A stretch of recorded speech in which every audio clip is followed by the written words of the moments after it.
ఒక రహస్యం నాకు తెలిసి చెబుతాను. అనవసరంగా బ్యూటీ క్లినిక్లకి సొమ్ము పాడు చేసుకోకండి. అశ్విని దేవతలకు చాలా ఇష్టమైన తిథి విధియ. శుక్లపక్షంలో ఒక విధి వస్తుంది, కృష్ణపక్షంలో ఒక విధి వస్తుంది.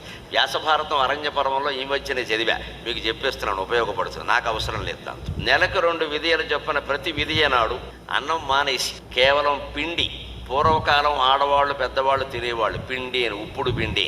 అదే పొద్దున్న మధ్యాహ్నం అన్నం సమయంలో ఇంత, రాత్రి అన్నం సమయంలో ఇంత తిని ఓ గ్లాసు పాలు తాగి పడుకుని అశ్వినీ దేవతాభ్యాం నమః, అశ్వినీ దేవతాభ్యాం నమః, అశ్వినీ దేవతాభ్యాం నమః అని పొద్దున్న 108 సార్లు, సాయంత్రం 108 సార్లు జపం చేస్తే అలాగ ఒక సంవత్సరం అంతా 24 విధియలు చేసినట్టయితే మన్మధుళ్ళ ఉంటారు, తిరుగులేదని చెప్పి ఓపుకుంటే ప్రయత్నం చేసుకో. ఉపాయాలు ఉన్నాయి, మంత్రాల ప్రకారం కూడా, శాస్త్రాల ప్రకారం కూడా ఉపాయం. ఇంత పోహు తగలబెట్టక్కర్లేదు. ఇక్కడ వేలు అయిపోతున్నాయి.